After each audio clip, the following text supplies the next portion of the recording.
Chapter 3 Brask. Ugh, where am I? Jack said with a groggy voice. You're in my clinic, young one. Jack opened his eyes. The bed he laid in was soft, but he couldn't take the time to enjoy it. I have to get to...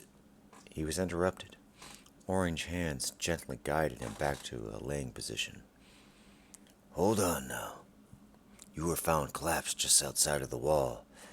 Take your time to recuperate, young one. Why don't you start by telling me your name? Jack. The doctor let go of him and sat back in his chair. He wore a lab coat with short sleeves.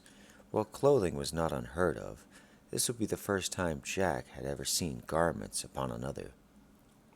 He stared at it with culture shock. A dumbfounded look was upon him. He entirely forgot about the previous events solely due to the sight before him of a mystic wearing a long white coat with short sleeves. That's good. Now, where are you from? Do you know where you are now? Jack snapped out of it by shaking his head.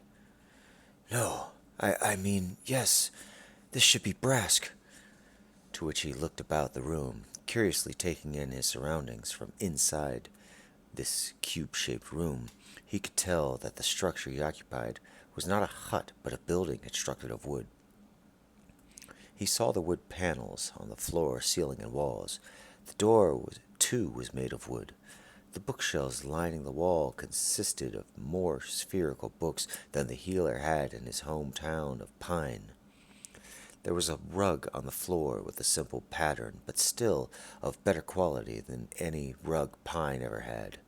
On the walls, decorations strewn about, flowers, paintings, and even a large picture of the anatomy of an average mystic. Yes, welcome to Brask. And where are you from, young one? Pine. Why do you keep calling me young one?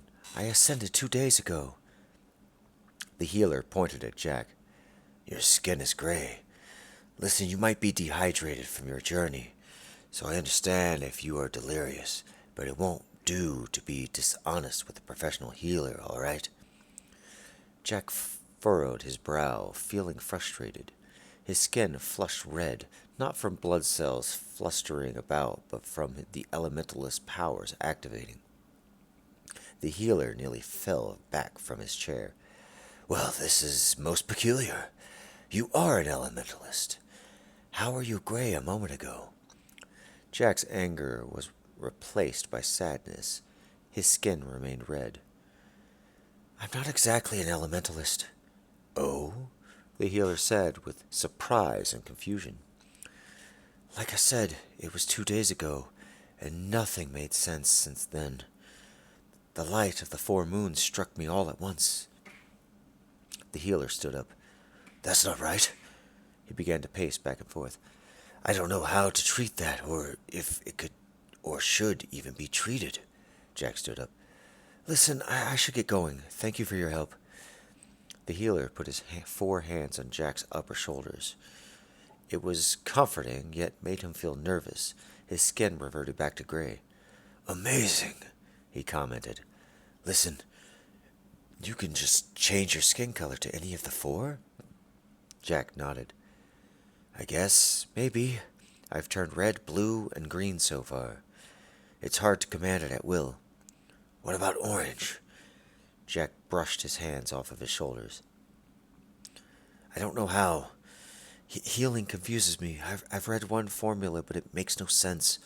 All I see is the math, but the reasoning isn't there. I sort of only read half of that book. Healing is the hardest form of magic to master. I mostly rely on traditional medicine, using bandages, herbs, and occasionally surgery. I can, of course, perform healing magic, but it's very dangerous if not done perfectly. You might think that a simple algorithm would be just fine for, say, a simple cut. However, should you not get the math, or even if your thoughts stray, you might end up making the mild injury into a massive gorge or worse. He placed his right hands on his chin. When you were brought here last night, I merely laid you down and applied regular medicine upon you. Honestly, anyone can do that. Jack nodded his approval. It's fine. Thank you for the efforts all the same. He started to move towards the door, wanting to exit. I must be going now. He stepped in front of the exit, blocking Jack from it leaving. Hold on now. You are a phenomenon. I need to study you. What if what you have is contagious or treatable? Don't you want to make sure you can be a regular mystic? Jack sighed. That would be nice, but I need to get to Rask and find Zed, my last remaining parent. Only they can help me. Now, if you'll excuse me... Jack tried to go around the healer. The healer moved, no longer obstructing the exit. Well, if you need anything else, or even want to understand healing magic... Jack had his left hand, on the doorknob. He stopped. He turned his head back. Healing magic, you say? Jack wanted to read his entire book collection. He held an orb in his hands, allowing the stream of yellow magic to exit and enter into his mind. That yellow magic looked all too familiar. It made concentrating on knowledge impossible. Images of Psy turning yellow dominated his own mind, and while the book did its job and gave Jack the knowledge, he could not focus on it and could only see Psy seizing control of Mill and then burning his home village to cinders, killing everyone. Jack almost dropped the orb. He handed it to the healer. I'm sorry, I can't do this right now. I need to go. The doctor did not obstruct this time and let Jack go. With red skin, he stepped out of the clinic and onto a paved street. His foot fell upon a brick road. He had never seen bricks before. He bent down to inspect the strange construction. His eyes trailed from left to right, looking at the entire path winding around east and west corners of the town. Then he brought his eyes back to the center.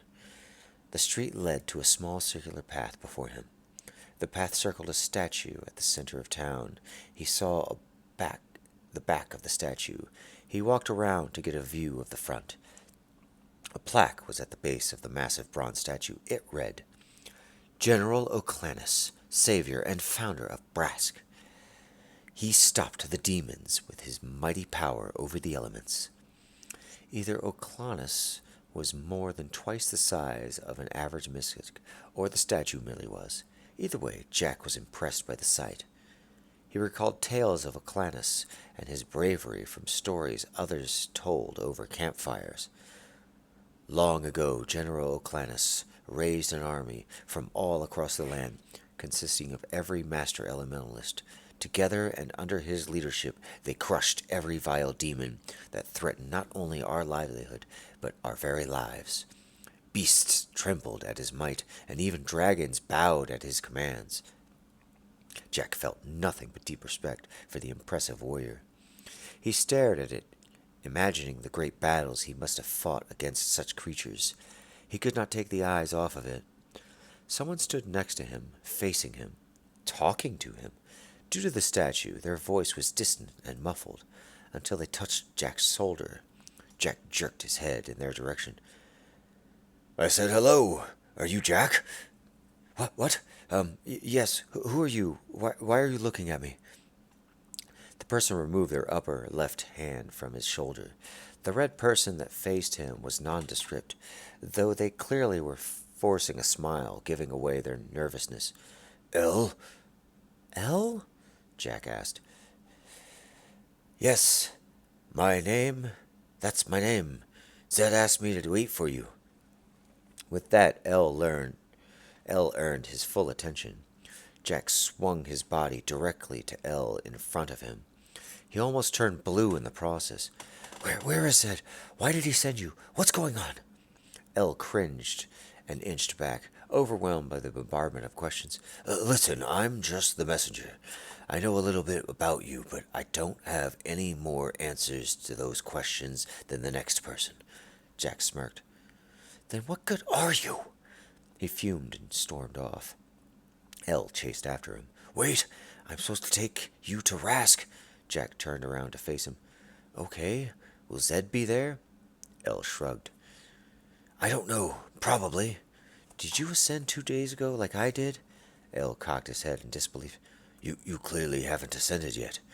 He pointed at Jack's gray skin. Jack sighed. This is getting really old. His skin turned red with annoyance. Elle jumped back in surprise. So it is true. You're like me, but different. Can you change your skin tone? Yes, but not like how you just did. Care to explain? Jack asked. Elle shrugged. Waste of time explaining. I'll just show you. Jack stood, staring at Elle, waiting. His forearms stood akimbo. To do this was simple. One just needed to readjust their upper or lower shoulders to be in front or behind the others. After a moment, he started to tap his foot with impatience. Elle held a blank expression. He not only failed to understand Jack, but he seemed oblivious to his previous statement. Then understanding came upon him. Oh, you mean now? I'm sorry, that's not how it works. I mean, during our trip to Rask, I'll show you. I can't do it right now. Jack sighed. Well, how long will it take us to get there? Are you able to fly us? Elle cringed. Oh no, I never mastered being an elementalist. I could perform simple things like making a small sheet of ice on top of water, making a small hole in the ground, causing a small gust of wind, and lighting a campfire. What about you? Jack wanted to sit down. I can heat food. Elle started to walk away towards one of the houses. I'm staying at this house over there. The people that own it are fine with me using their spare room. Come, we can stay there until we're ready to go. I'm ready to go now, Jack said. Elle turned back to him. You have no supplies and no way to defend yourself from beasts and darklings. Jack nodded, admitting the truth, more to himself than to Elle. He followed Elle to the house. On the way, they passed by a group of gray-skinned children playing a game. Jack knew that game and yearned to be part of it. Alas, he knew there was no time for it now. The door shut behind Jack. What do we need to get ready? Elle didn't stop walking to his room as he talked. Jack followed. Food, camping gear, weapons, a compass, and a guide, which is me. So that's one less thing, at least. I'm an elementalist, time weaver, summoner, healer. Why would I need weapons? Wow, you really did grow up 2 days ago. Jack, can you even use any of your magic to fight? Elle opened his door, let Jack in, and then closed it behind him. Jack looked away inside. Fine. What kind of weapons? I have a bow and an axe. You should have the same. Jack snapped his bottom right fingers. I can summon a beast and control it. If you're new at summoning, you are probably clumsy and can't move while your charge is active. Bow and axe, got it. How do I get them? A blacksmith lives here in Brask. He won't just give you those things because you don't live here. You'll have to do something for him. What does he want? Elle shook his head. I don't know. Go ask him yourself. I'm not psychic. When the red moon is dominant. Jack raised an eyebrow. Are you psychic on some other moon? Yes, but it's not worth explaining. You'll see when it happens. Hold on now. I want to know. Elle shook his head, frustrated. Listen, I don't like talking about it, okay? Jack shrugged. I guess I'll go see that blacksmith. Would you like to come with me? No. I have some reading to do. Elle went to a bookshelf, picked up an orb, and sat down on a leather chair. Jack left. He explored the entirety of Brask. The wall circled the entire village, even the area used to grow crops. He spotted one time weaver, so he knew they could make food any time with him there. By this time, the children were finished playing and headed to their homes. Few people wandered the streets, and the sun began to set. Several guards patrolled the inner wall as they passed torches that were soon to be extinguished. They would relight them with their elementalist abilities. The guards did this casually as they walked along the wall, talking to one another. It was obvious to Jack that they served two functions: keep the torches lit to deter darklings, and slay beasts should they attack. Though beasts tend to avoid towns and villages, they were not stupid creatures. They could see a place not worth attacking for a meal. Again, Jack passed the Oclanus, statue and gave it one last look with admiration. Then he headed to the blacksmith. The blacksmith was not hard to find, just outside of their home. Their lawn served as part of their workspace. Freshly forged weapons, armor, and tools hung in the evening air. It did not appear to rain tonight. Jack half considered taking what he wanted, but immediately dismissed the notion. No, that won't do. Not only would it be really obvious, but this town has taken me in, and I already owe them. He knocked on the front door. Almost immediately the door swung open. He still wore his black apron, and his skin, while red, had more black patches from ash and soot than anything. On his top left shoulder, Jack saw something he had never seen before. This person had a permanent marking inscribed. It was in the written language, several overlapping circles that spelled out, metal. I guess he really does love blacksmithing. Yes? What is it, child? He asked. Jack winced, annoyed, and his skin turned red. You are mistaken. See? Jack pointed at various parts of himself with his four hands. Ah, sorry. The setting sun must be messing with my head. Oh, you must be that person that collapsed. Glad to see you're fine now. Well, what can I help you with? I need a weapon, bow, and is armor an option? His face lit up with surprise. Oh, yes, I should have guessed. Jack held a straight face, but inwardly he screamed, wanting this confirmed dimwit to just give him what he wanted. Indeed, I'm not a resident here, so I can't expect you to just give them to me. What can I do to earn them? He contemplated. Well, the armor is a hard no. I'm afraid that is promised to a new guard that ascended the other day. He would have been sent to Rask to train in the elementalist ways, but we need a guard, even a novice one. We can just train him here anyways. The blacksmith began to babble about petty town needs that Jack did not care about, but he continued to feign interest all the same. Yeah, darklings have been attacking more and more frequently these days, so we need the extra hand to help the lights on. Plus, Suze, our time weaver, wants a new digging tool, and I've been working on that as of late. He went on for a few more minutes in detail about local needs that could only be interesting to a local. Finally, he returned to the desired topic. I've got one extra spear I don't mind parting with, even a small shield if that'll help. But I'm fresh out of bows, though. You wouldn't happen to know how to blacksmith, would you? I could really use some help with my forge. Jack shook his head and cringed. This guy is quite annoying. I suppose thanks to him I've maintained the red skin. No matter. Even without training, you could do some of the simple stuff I need done. Basically cleaning, organizing my tools, pick up anything lying about. You want me to clean your yard or home? Both, please. Jack sighed and couldn't hold his composure any further. His body drooped with dread. He didn't know it, but his hands were at that moment cold as ice. That's the spirit. Use that sadness and cool down my forge. Then get to cleaning. When it's all done, let me know. The blacksmith turned around and went back into his home, closing the door behind him. Jack muttered to himself as he realized that his hands were cold. Stupid smith, making me do this work. Why couldn't he just give me the spear and shield?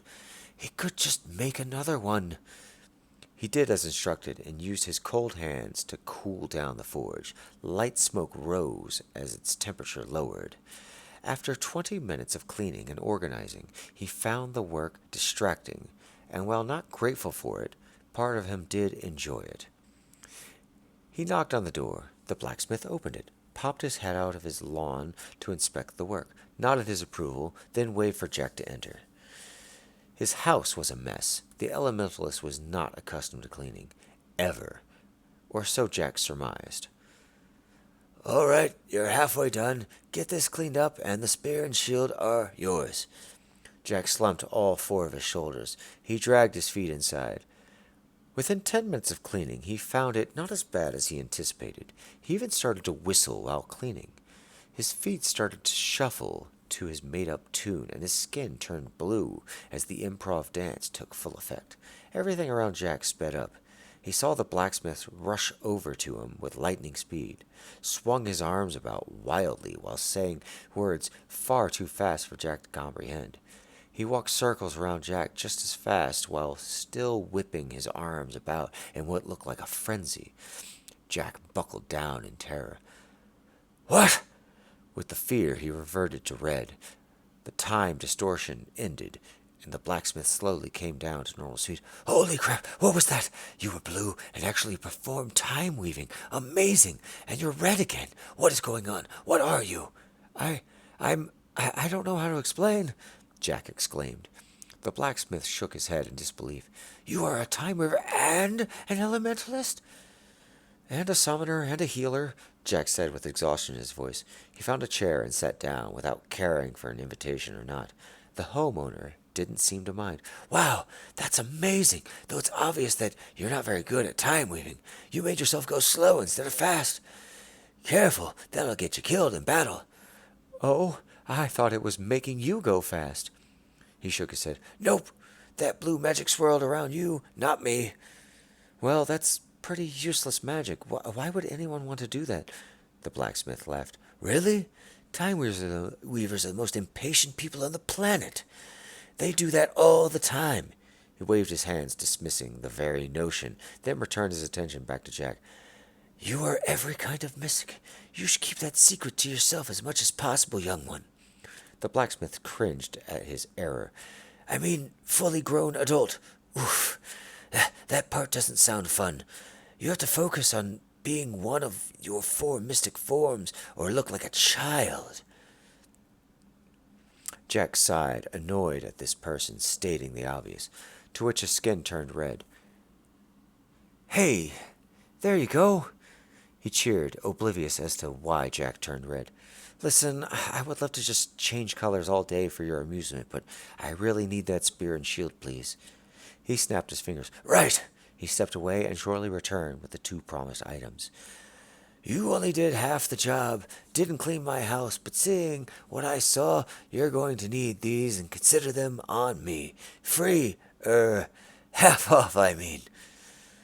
Jack took the spear in his upper right arms and shield in his lower arms. The shield was small, only offered us cover equal to or maybe a quarter of his person. "Thank you," Jack sincerely said, then left.